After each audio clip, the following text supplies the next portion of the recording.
Welcome to the Growing Tall Poppies podcast. I'm your host, Dr. Nat Green, and I'm so excited to have you join me as we discuss what it means to navigate your way through post-traumatic growth and not just survive, but to thrive after trauma. Through our podcast, we will explore ways for you to create a life filled with greater purpose, self-awareness, and a deep inner peace. Through integrating the many years of knowledge and professional experience, as well as the wisdom of those who have experienced trauma firsthand, we will combine psychology, accelerated approaches, coaching, and personal experience to assist you to learn, to grow, and to thrive.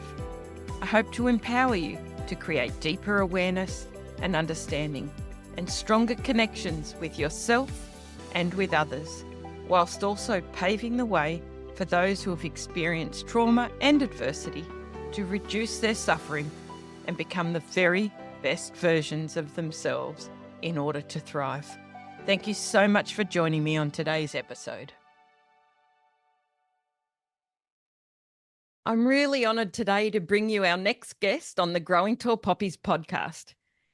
It's my absolute pleasure and privilege to welcome a beautiful friend of mine who I've known probably around 13 years, and she's so generously offered to share her story with us. So I'm really pleased to introduce you to Pix Jonasson, who is an amazing couragepreneur. She's the epitome of courage, as you'll find out as we chat more today. She is an author, a coach, a fellow podcast host, and is just about to release her amazing new book called A Crash Course in Courage, 7 Steps to a Mentally Fit You. Pix, like her name, stands for passionate, impactful, and exciting. And that is absolutely the Pix I know. So in addition to her podcast and high-profile social media presence, she has an extensive list of worldwide clients that she mentors, helping them move to the next level in their personal and professional lives. Pix's life experiences and formal qualifications make her a popular and enthusiastic speaker, as well as a mentor and coach for individuals and businesses alike. So I'm not going to spend too much time talking about all the trauma that Pix has been through and overcome. I'm going to let her talk more about that as the conversation unfolds. So welcome, Pix. It's so great to have you here. Thank you, Nat, and congratulations on your fabulous podcast, Growing Tall Poppies. Thank you. So I know I gave a little introduction, but I deliberately left out all the bits about what you've overcome and a little bit more about what you do in the world right now. So if you could share that with us, that'd be great. Thank you, Nat. Wow, gosh, where do I start? Well, Pix actually is my real name. It was a nickname, actually, that my beautiful late father and my brother gave me because my courage journey started when I was born, because I was only 2 pound 2. So they both said I looked like a little pixie. And I had the will and the grit and the determination and the courage to fight, because we're talking like close to 60 years ago. And back then, like, I wasn't preemie, but I was oh so tiny. Even now, a 2 pound 2 baby. So that was my first journey. And then, like everybody, no one escapes life without trauma, Nat. But in actually doing a chronological list of things that I'd overcome, people, my friends and others have said, wow, you have actually overcome a lot. And I just thought my life was normal. But things that really impacted me, I've had 3 life-threatening car accidents. The first was when I was 7. I was living in regional Victoria at the time, Ballarat, and we were coming back from my cousin's first communion, actually. And my mum was driving, we hit a truck. And sadly and tragically, my grandmother, who used to live beside us on the right-hand side, was killed. That was when I was only 7, as I said. And then years later, my then fiance and I were travelling in, again, regional Victoria, but northern, at a place called Robinvale, and we hit a truck again and we nearly died. and we were both hospitalized. Him much more severely impacted. So he was in hospital for 4.5 months, me lesser. 10 weeks to the day after that, I rolled a car and went down an embankment and nearly died again and had to kick my way out the window and climb up the embankment. Excuse me. And Nat, it was at that very moment that I thought, not why did this happen? It was why did I survive? And I thought, I'm clearly put on this planet to be or do or give something, because I could have easily been taken out in any three of those accidents. And your wonderful podcast is so impactful, and I know a lot of people share about child sexual abuse. That's been the thing that's had the most personal trauma impact on me, and that's where I've had to do the most healing. So that's just some of the things that I've overcome, but been pretty impactful. Absolutely. And just hearing you speak about that a lot of people would have one significant car accident, lose someone they love that they were very close to, and they would struggle. You had the three, plus, as you just alluded to, the childhood sexual assault, which was, again, as we know, another significant hurdle. Yeah. So did you want to share a little bit more about any of that, about the impact it had on your life, either each one, the cumulative effect, or what was going on for you when each thing was happening? Yeah, and that's a valid point you just said, Nat, about that cumulative effect. You don't realize, and I know that trauma is in the body. You might have an event, but it's the emotion attached to that event that is the impact that's really affecting you. The emotions that you hold on to that event. Because ultimately, and I'm not saying, especially about child sexual abuse, I'd certainly, that's evil, that's toxic, it's not right. But that is an event. Yet why do some people, men and women, heal from it, yet others don't? And so it's how we process that trauma. So, yeah, it was that third life-threatening car accident when I thought, wow, why did I survive? And I had to get counselling because I was reliving the second car accident, which, remember, was only 10 weeks ago. So I'd literally only just healed from that and hopped in the car to then go on a long trip. And it was 2 o'clock in the afternoon. And that's when I had the snooze. I had a micro sleep, so it was my fault. And I thought, I need support to get through all this. And from the counselling with the psychologist about my car accidents, that's when the childhood sexual abuse came out.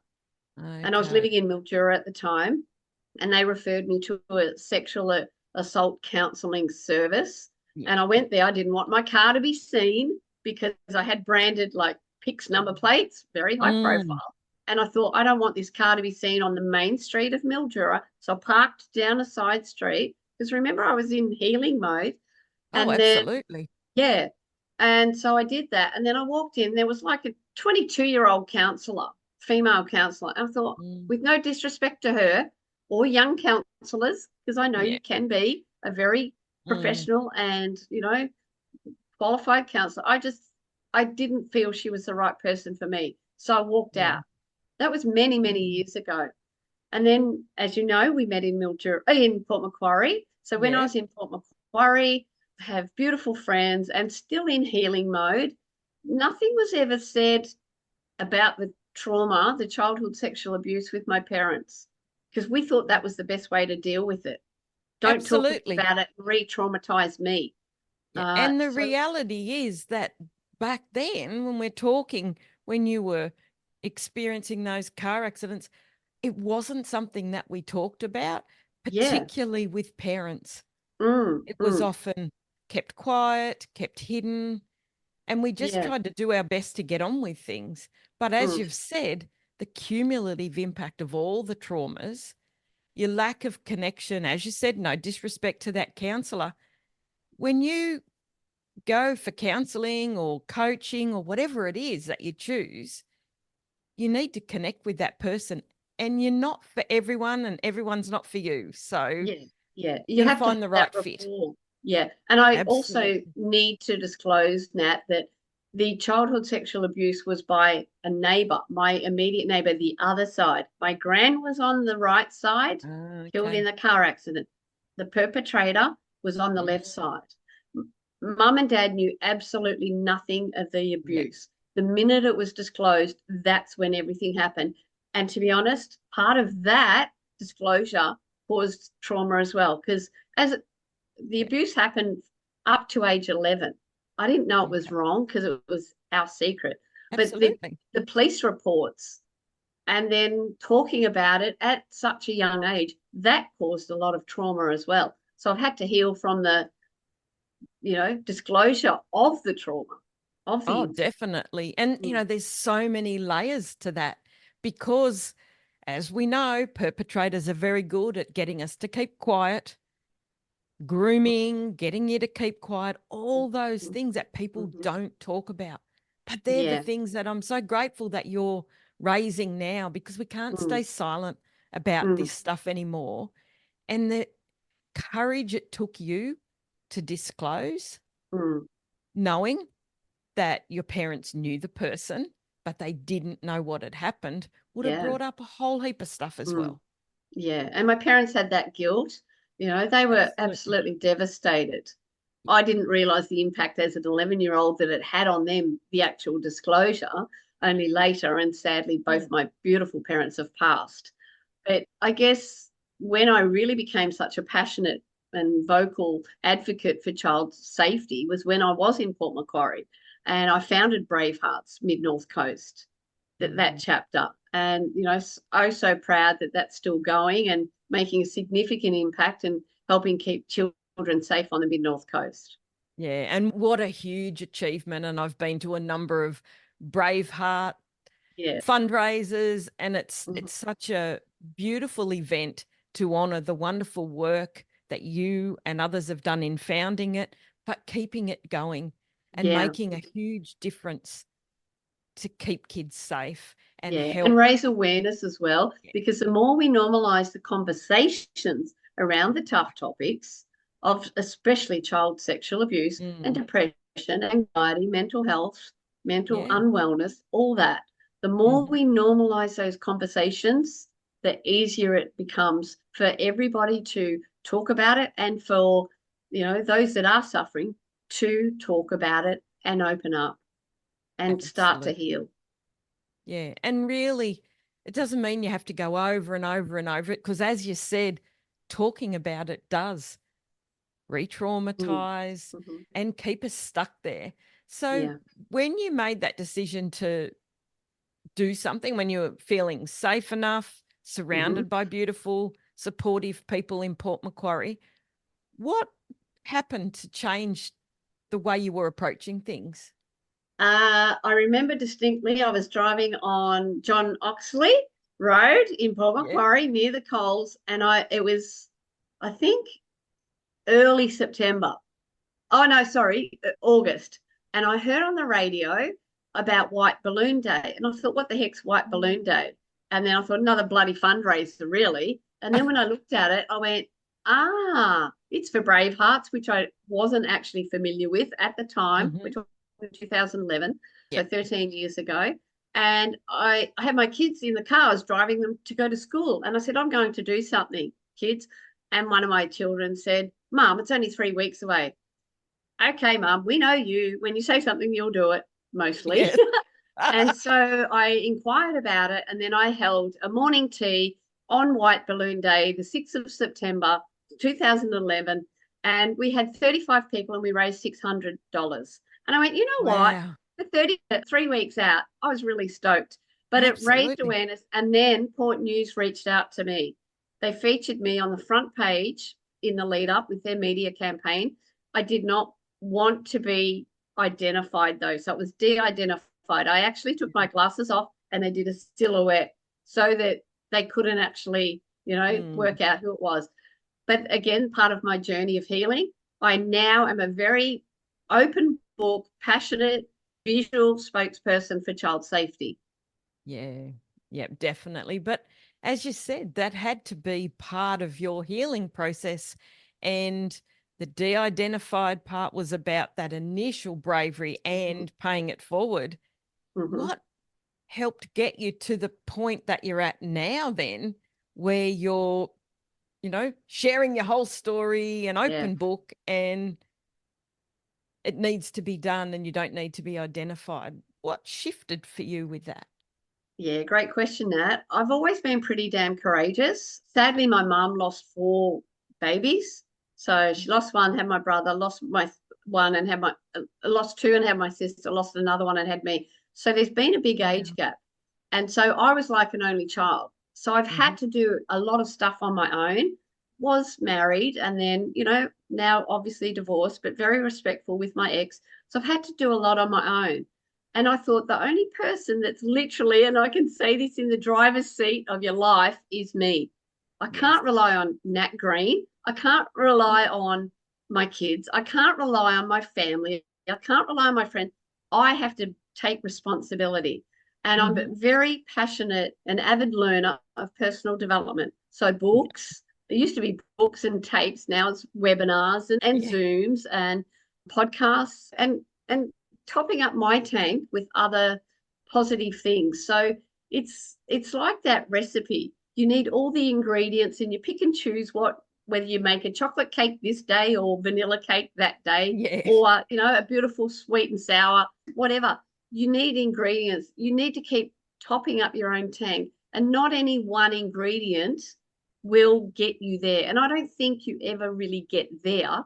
And, there's no perfect person either. So I'm always on that journey of healing and improving myself. The feedback that I get online, Nat, it might be a DM from one person saying, Pix, I just needed to hear your message today. It's like, hallelujah, that's why I do what I do. But the latest thing that, as you mentioned, my book, A Crash Course in Courage, Nat, was the death of my nephew to suicide. I know that was a huge I thought moment this for you. cannot be in vain. No. My beautiful 31-year-old nephew, the father of 2 young boys, I knew why he died, but I didn't want his loss to be in vain. And so I thought I need to do something. And I've always been a communicator. My dad always drove communication into us kids, hence why I'm so visual. I thought, so I dedicate my book to Toby, and I've got a hashtag for you, Tobe, which actually is for you to be, if you read it that way, for you to be alive, for you to be well, for you to be authentically you. So owning who I am. You've known me, Nat, for about 13 years or thereabouts, maybe longer. The transition and the metamorphosis that I've been through. But huge. The biggest transition actually is ironically moving from regional to city. Moving to Sydney's been my biggest transition in friggin' owning who I am. And as long as I do things legal, moral, ethical, I'm who I am. If you don't like me, that's not my problem. You're not my vibe. I'm not everybody's cup of tea, but you have my heart, and which is what the origins of courage is. It's core from the heart. So I am being authentically me, and that's just, I know that I'm making a difference in doing that. And I mean, I've got a big following on LinkedIn, 10,000, and Facebook I'm maxed out. So, and I don't say that lightly. And I don't do what I do to impress anyone, but to impress upon them to be their best self, because I've lived in those friggin' trenches, and I've got myself out from facing bankruptcy, from, I've never had suicidal thoughts, but I've suffered mental health issues on a number of occasions. And so I just keep topping up my tank, Nat. And if I can pour love and energy and positivity into others and make a difference in one person for the day, I've done my job. Oh, absolutely. And honestly, to have watched your transformation over the 13 years, it's, you always had this vibrant personality and were always like an energizer bunny. I think, gosh, how on earth does she do it? Someone, a mate of mine who, God love him, he said, Pix, how do you get 36 hours in your day? Exactly. Please tell us how to do that. And the reality is, though, to have seen your transition and hear that, the big thing that I love about you is that absolutely owning your authenticity now. Not that you weren't authentic, but you've stepped Yeah. into it, and you, Mm, not that, mm. you don't care, but you don't care what other people think Yeah. about you because Yeah. you are comfortable with who you are. You know what you've Mm, been through, what's mm, important, what your values are, mm. and you are paying it forward in Yeah. amazing ways to Yeah. people, like getting a DM saying, that's what I needed to hear today. That might be the one life that you saved or that you changed Totally. today. And Yeah. I absolutely love that. Yeah. So, And it's that ripple effect for that one person who was positively impacted, they'll feel better, and then they ultimately pay it forward by being and feeling and oh, embracing happy, absolutely. feeling better. Yeah. So, can you share any other powerful moments or milestones in your healing process that have stood out to you that might really help our listeners if they're back there or wanting to know what the next step for them might be? Nat, is your audience male and female? Yes, yes, Okay, well, this is one for both genders. And you did say that nothing was off limits. One absolutely. thing that has really helped me in my journey, and it Oh, is I'm in my looking book, forward to so this. it's open there, is that I have experienced orgasmic meditation. And it's where it's actually a process. It sounds extremely clinical, and so much so that I had to do it twice to be relaxed the second time, To make where sure. a man fully clothed with no erection absolutely pleases the woman and is guided by the woman. There's a technique to it, but Mhm. it was done in a safe space by someone I know, a practitioner, an OM. And then I thought, me personally, as bloody brave and courageous as I was still like as kind of stiff as a board, because it was like, this is really weird. This is nothing I've ever done before. Like, Mm, you letting someone be absolutely intimate, but it's about a woman allowing her femininity, her mm, sensuality, not necessarily her sexuality, but her sensuality to come out, pardon the pun. And the first one was wonderful, but the second one, when I knew what to expect, that was just an absolute release of letting go and going, you know what? I'm so comfortable owning my body, being touched in the way I want to be touched, not the mm. way some pedophilic Yeah. neighbor wanted to abuse and mistreat my body. There's that. And there's also magic mushies, Okay. letting So what go, a psychedelic. powerful, a powerful healing moment for a survivor of childhood sexual abuse to get to the point where they felt comfortable enough to do Yeah. that. Yeah. He And actually recommended it knowing my backstory. yeah, wow. Now that's courage. Mm. Yeah. And So tell courage us, is sharing what I've just shared as well. absolutely, But I absolutely. And know I it's think that, about others, especially you had no idea this was coming, Nat. I know, I'm thinking, well, you said nothing was off limits. I'm like, okay, you've definitely proven that. But I think people want to know what's worked for the guests Mm, on my show. mhm, And mm. that's worked for you. There might be someone that goes, wow, how do I find out about Yeah, that? What will I do and how do I do it? And then you yeah. mentioned magic mushies. Mhm, Yep. yep. So tell us about that one. That was again done in a safe space with a trusted source. Hmm. And again, it's a beautiful friend said to me, when I say said to me, shouted at me, pigs relinquish attachment to the outcome. When I was doing the mushies in my own home, I was wanting to get the outcome. The first one is nothing. And he's going like, are you serious? You don't feel anything? I went, nope, because I was wanting to. The second time I did it, I got angry because I still wasn't feeling anything. And I just had to let go.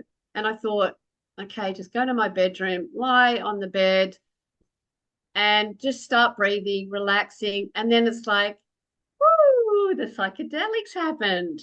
And so Mm, that just reconfigured my brain and just allowed me to let go of and kind of own my past and not feel guilty, not feel ashamed. And now in my book, I've written a letter to my perpetrator, and it's a letter of gratitude to him, because without him, I wouldn't be the person I am, and I would not be the passionate spokesperson, and I would not have protected my own two babes when they were growing up like I did. And the Yeah, statistics are horrendous. And I know you've shared 1 in 3 girls and 1 in 6 boys up to 18. And that's only the ones that are reported. exactly. I've just Exactly. owned what's happened. Your past is your past. And I am grateful for that.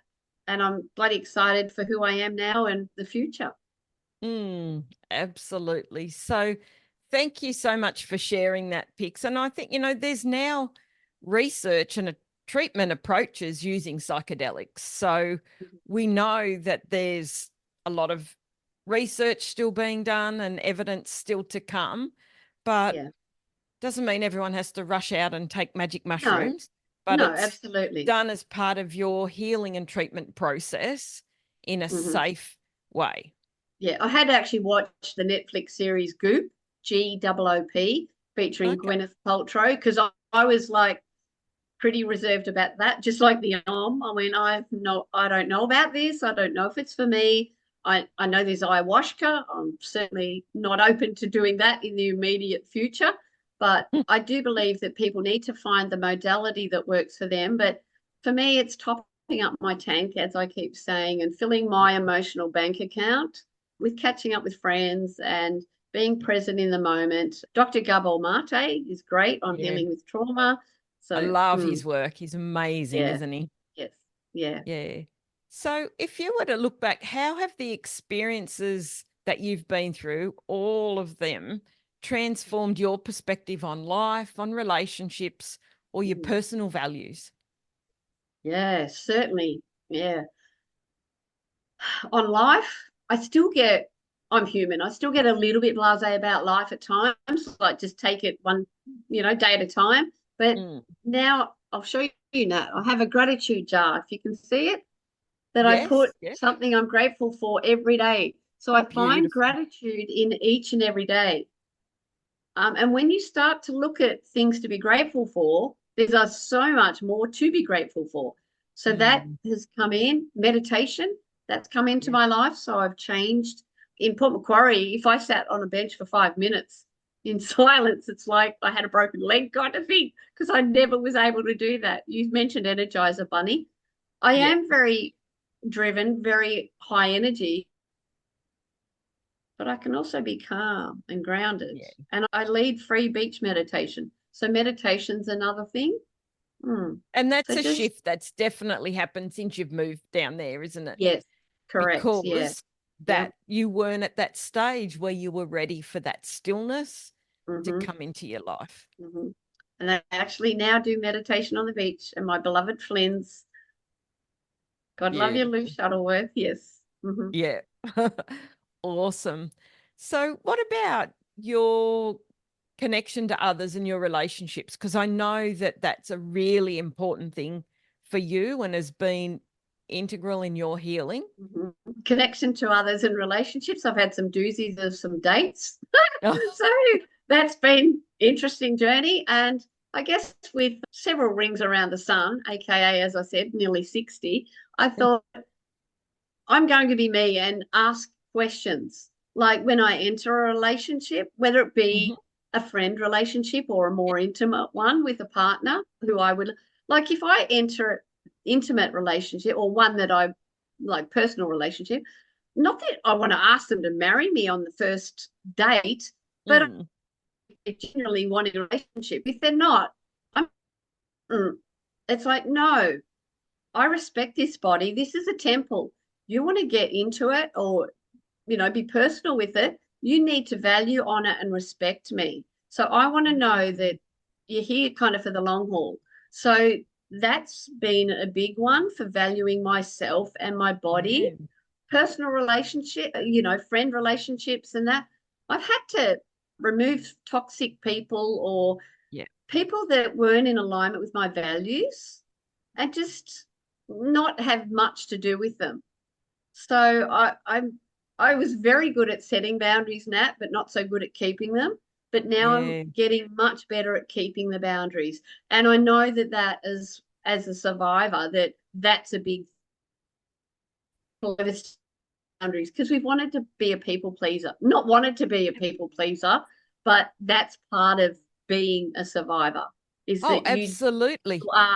you don't want to be, it's just part of the journey. Mm-hmm. Yes. And you do everything to keep people happy because of what's happened. And Yeah. you're so scared that there's a risk that if Yeah. you don't do the right thing or say the right thing or do what they want, Yes.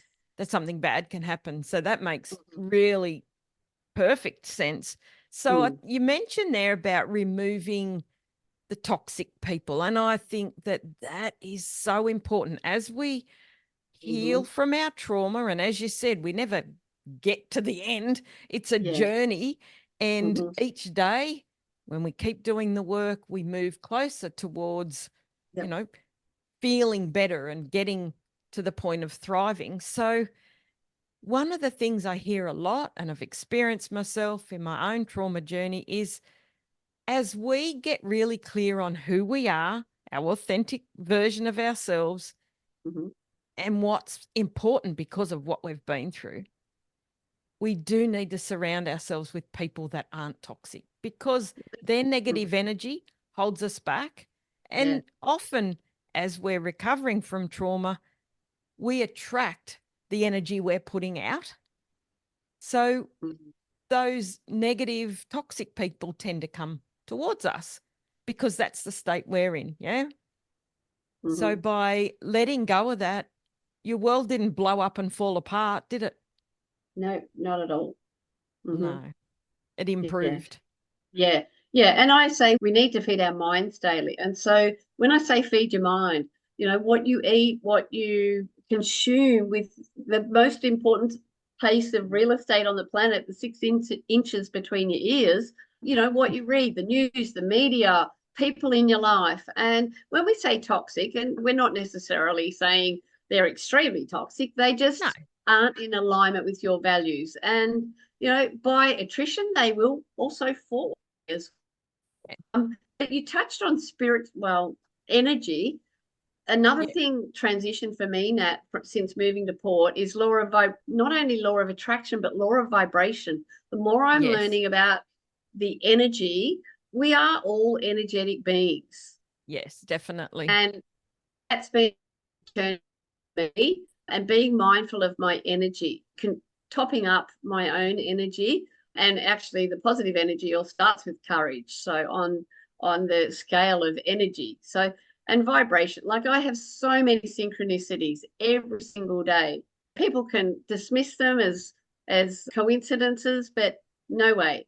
And that's No, why I'm so passionate about this, because I've lived and breathed it, and I know this works. absolutely. Oh, I totally agree with you there.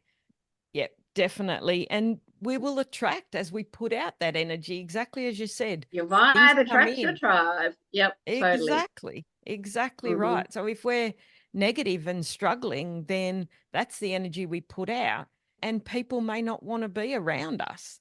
So Mm-hmm. it's around, as you said a while ago at the beginning of the podcast, about taking responsibility for ourselves. Mm-hmm.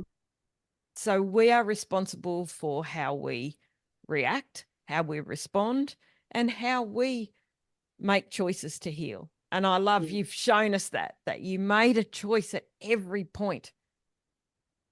And Yeah. that's a really valid point, Nat. You said react and respond.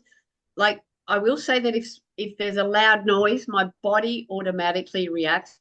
Yes. But there's like the microseconds, the third space in between the incident and your reaction. Like, if it's in Sydney, you're at the traffic light and you're in a traffic jam, and one person can be like, slamming their hand on the wheel. The other one can be sitting there taking 3 deep breaths with their eyes closed. It's how Yeah. you react and respond to the incident that matters.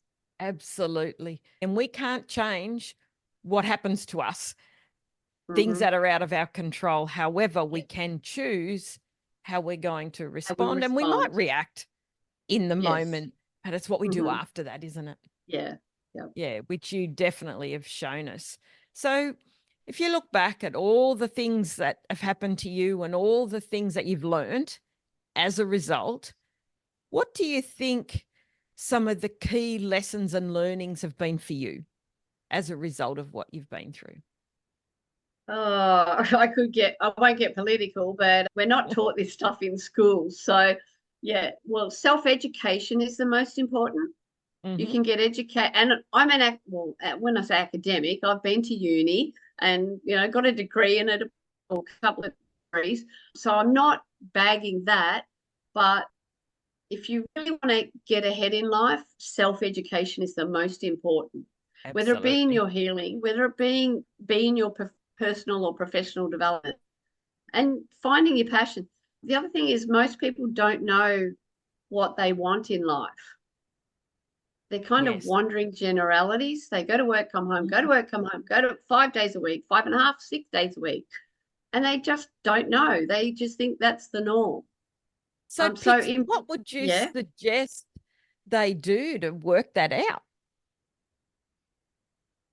Well, depends on their learning style. Start listening to podcasts or, read books or attend events that are kind of where you want to go. Like if you want to be a property developer, start going to property development seminars, start reading property development books. Yeah. It's the old saying, if you want meat, don't go to the baker, go to the butcher. So to try and uncover what you want, usually what you're passionate about is what you're good at. Yes. Very rarely are you really passionate about something you hate. Yeah, and definitely. So usually you'll have that confidence and that competence kind of in alignment. But Dr. John Demartini has got a values determinant. So there's lots of free tools to find out what you love. Ask people to describe who you are. What do you love about me, or who do you think I am? Ask your friends. Yeah, and definitely. They'll tell you. And how they see it is often better or very, very different to how you see yourself. And we are our own worst judges. Particularly after going through trauma, we have that inner critic. And so the ability to have some compassion for ourselves rather than the compassion we share for everyone else but ourselves is a really important process of the growth too, isn't it? Yeah, self-love and self-compassion and self-care are really critical. And, some people have a balanced diet. They have a chip on each shoulder. It's like, no. I haven't heard that before. I like that. So you can chip away at those one at a time and get rid of them. Doesn't mean you have to carry them forever, does it? Yep, exactly. Yeah. So do you think there's any specific qualities or personal attributes that you see as being key for moving through trauma and into post-traumatic growth? Yeah, I'd obviously have to say courage, being the couragepreneur and podcast host. Just don't be too hard on yourself. For me, courage is not climbing Mount Everest, although that is hugely courageous. For the depressed person, it's getting out of bed, facing the day. So you mentioned it, Nat, self-care. Just embracing self-care, because you can't have to pour into yourself first, because you can't give what you haven't got. Exactly. So loving yourself. Yeah, definitely. And you've already given us some great things around the gratitude and the meditation as ways of doing some self-care. Yeah. Just sitting in silence on a beach, walking through a forest. It might be anything that tops that tank and helps us connect to ourselves. Grounding. I get my blue water as I come to the beach most mornings.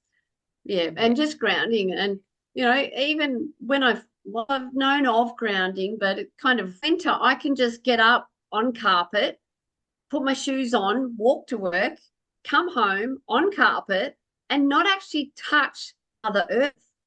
even in winter, it's important to ground yourself. So grounding is an important thing. And again, it's connecting with Mother Earth and the natural energy of that. So grounding is a really good one as well. I love that. So courage and grounding. Anything else? Connection. Yeah. Connecting with yourself, your authentic self, and connecting with others. I love that. Yeah. So self and others, but really doing the self-education, the personal development to find out who you are. Who you Yeah. are as a result of your trauma is not Mm. the same as who you were prior to your trauma, is it? No. No. And we're like onions. So you peel layers one bit at a time. Absolutely. And I think one of the really clear messages that I'm passionate about conveying is that we're not the same person we were before, but that's not bad. It's actually a good thing because there are lessons and learnings. And you already touched on it that you've written in your amazing book that's about to come, and I can't wait to read it. In your book, you wrote a letter to the perpetrator I did, Nat. I did. and thanked him Mm-hmm. because the person you are today is because of the things that happened. So, Mm-hmm. as you said, it's not that you wanted what happened or that that was in any way, shape, or form okay, but it's made your story what it is. And it's Mm-hmm. made who you are and given Mm. you the strength and the compassion and all the things that you represent. Yeah. Yeah. So, again, I think that that is a huge testament to you and who you are. Yeah. He's actually passed, excuse me, passed away. And I say, may you long rest in peace so I can long live in peace. Mm, Yeah. There's more to it than that. yeah. But yeah, I mean, Very he's passed powerful. away. If I don't forgive him, I'm the one that's impacted still, and giving him the power. Now that Yes. I let go and forgive him, I can move on. And I think forgiveness is a very contentious area, and it's again it's one of the main things that I work with people on is that forgiveness is a gift you give yourself. Yeah, totally. And Yeah. a lot of people think, but I can't forgive them, and that's okay as well. But by holding on to that, as you've beautifully articulated, you are the one that's impacted. Mm-hmm. Yeah. So I think there's some really powerful learnings and gifts that you're giving us by having this conversation. Thank you, So Nat. thank you. Thank you for the beautiful opportunity. And you've got such a impactful podcast and doing Oh, amazing thank work. you. Yeah. And as do you. And I'm so excited about the book that's coming out. And we'll put all your resources and the things that you've said, like John DeMartini, we'll put some of those Mhm. things in the Yep. show notes as well. Mhm. So, where can our listeners find out more about you and find you online? Yep. Well, as you mentioned, I'm very vocal and out there. So at the moment, there's a lot of my content on Facebook. So Mhm. just under my name, Pix Jonasson. On LinkedIn, obviously the more professional site. So that is, well, under my name, Pix Jonasson, but my handle is the Pix Jonasson, only because the account got mucked up.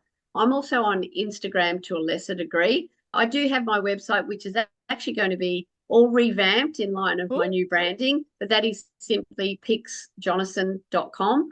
So Mhm. pixjonasson.com.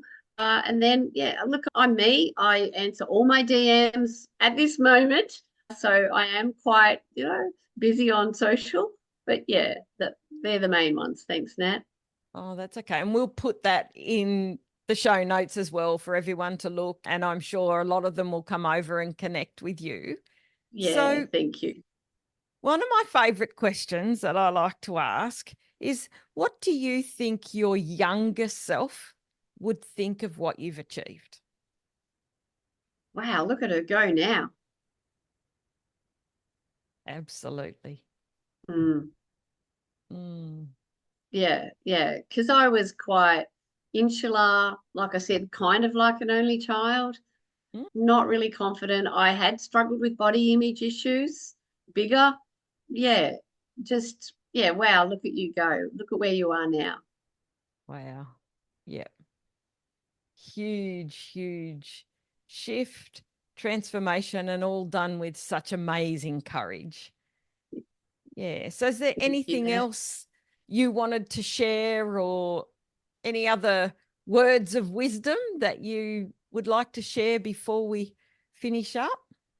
Well, I'm reignited my Pixie Seconds on Facebook, and I close out with, you are loved, you matter, and the world is a better place with you in it.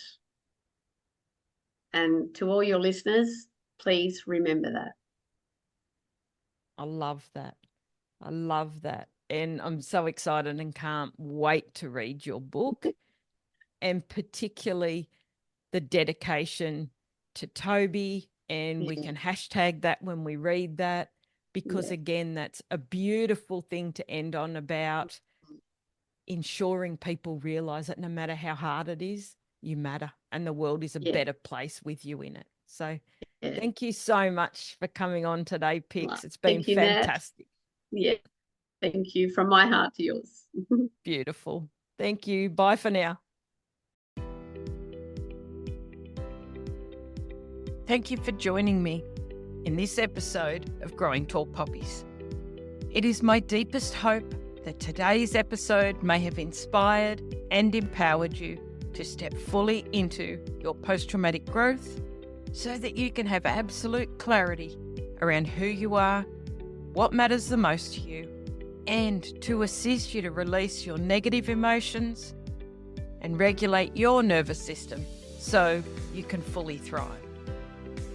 New episodes are published every Tuesday, and I hope you'll continue to join us as we explore both the strategies and the personal qualities required to fully live a life of post-traumatic growth and to thrive. So if it feels aligned to you and really resonates, then I invite you to hit subscribe, and it would mean the world to us if you could share this episode with others who you feel may benefit too. You may also find me on Instagram at Growing Tall Poppies and Facebook, Dr. Natalie Green. Remember, every moment is an opportunity to look for the lessons and to learn and increase your ability to live the life you desire and deserve.